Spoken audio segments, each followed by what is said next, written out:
Hello everyone, Maruska here. Today I'm going to show you a bit of my indoor workout on the Gallant Smart, a bike with a 12-way Bluetooth connection that allows integration with games like Zwift, MyWhoosh, and KinoMap. Training Peaks, Virtual Be Cool.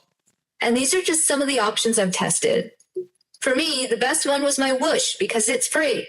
This 12-way connection allows you not only to connect to the app, which many bikes on the market do today, but what few of these spinning bikes do is exactly receive information back, like climbing gradients, and workouts in erg mode, which we'll talk more about in future videos. Among other things, this technology makes it possible to track power and cadence all in real time, making the training process much more fun and motivating. An excellent option for those looking for structured workouts, safely at home, or who simply want to optimize their time without sacrificing quality. Now, let's talk a little about MyWhoosh. On the home screen, we can choose a profile. After choosing the profile, we have the screen to connect devices. The first step is to connect the bike to the game.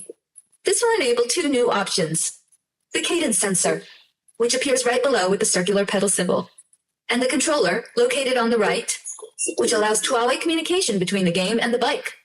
On the left side, we have the heart rate sensor. In my case, I'm using the Amazfit T-Rex 3 to monitor my heart rate during the workout. In my case, it'll select the free ride option and choose the world where it'll ride. Since it's a free ride, I always look for a flatter world, so the avatar doesn't spend a long time climbing. This makes the ride a bit more pleasant, and it also makes the game a bit more interesting. While I am cycling, once the world loads, I start cycling right away. The first 15 minutes will be a warm-up, so it'll use this moment to give an overview of the screen. Since there's a lot of information, and for those who don't know it yet, it can be a little confusing. Interface explanation.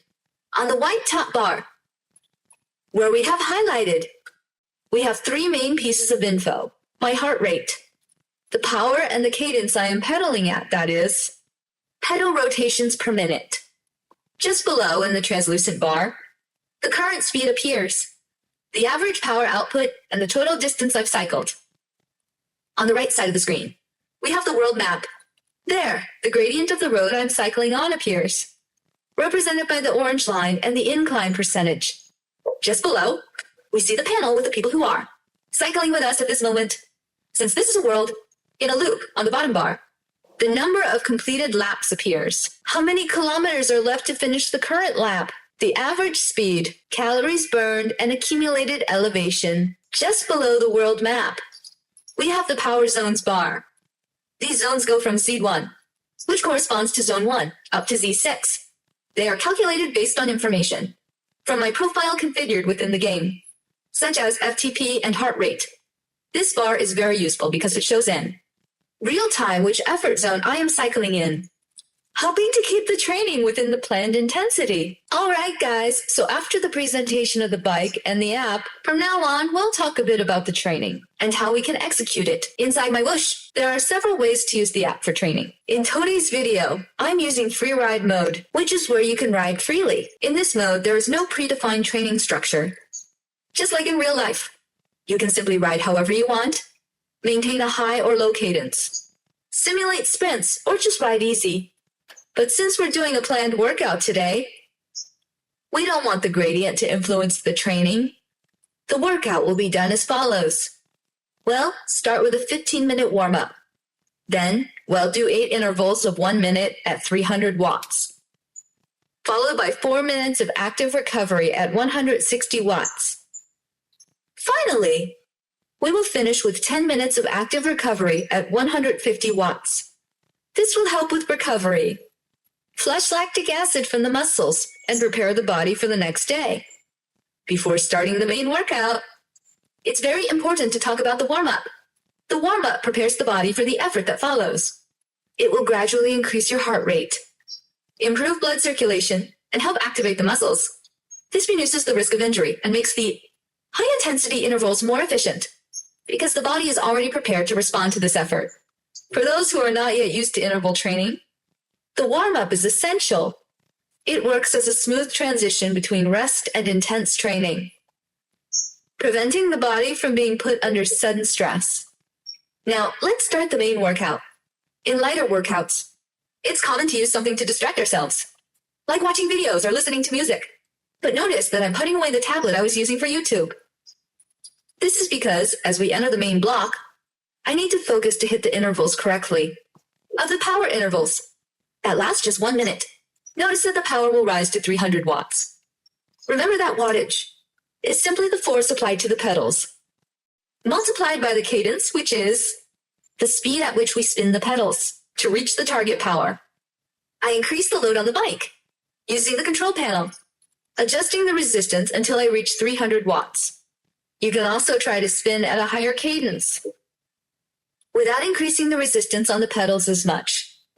But it becomes more difficult. The first 300 watt bursts are relatively easy because the body is still rested. But as we progress through the repetitions, fatigue starts to set in and each interval becomes more challenging. It's exactly this progression that makes interval training so effective. It forces the body to adapt to intense efforts, even when we're already tired. We finished the first high-intensity interval.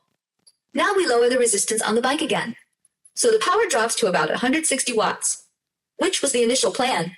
This is the time to breathe a bit and let the legs rest. Active recovery is fundamental to being able to maintain the quality of the next efforts. We still have 7 repetitions to go, so it's important to make the most of these. Rest minutes to be ready for the next burst. A good strategy during workouts is to always have a water bottle nearby. If the effort were longer or more intense, we could consider some type of carbohydrate supplementation. But since today's workout isn't that long, just a water bottle will be enough.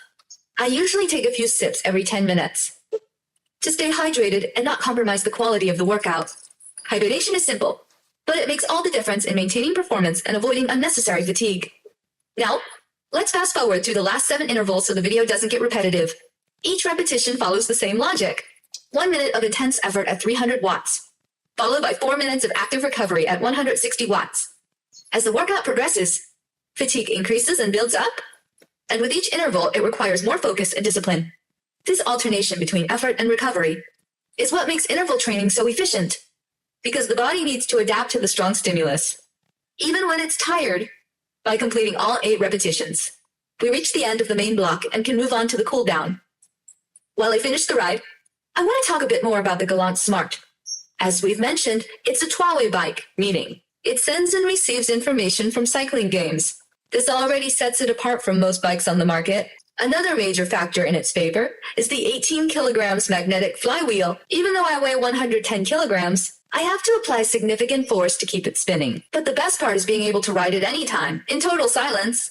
The bike comes equipped with clip-in pedals which allow me to use mountain bike shoes to train indoors more efficiently. It offers 32 levels of difficulty, so even beginners can use it without any issues. For intermediate users, it still provides a solid challenge. Additionally, it has several height adjustments, both on the handlebars and the seat. It's 192 tall, and it still accommodates me easily. Another important detail, the rear wheel is enclosed, ensuring greater protection for those with pets or children at home. With that, we conclude today's workout. It's important to remember that cycling isn't just about the exercise itself. After the workout, it's worth checking out the results. On platforms like Strava or Intervals.icu, these tools allow you to evaluate each session in detail, comparing workout to workout or week to week. This way, we can identify areas for improvement and track, through concrete data, the evolution that is taking place.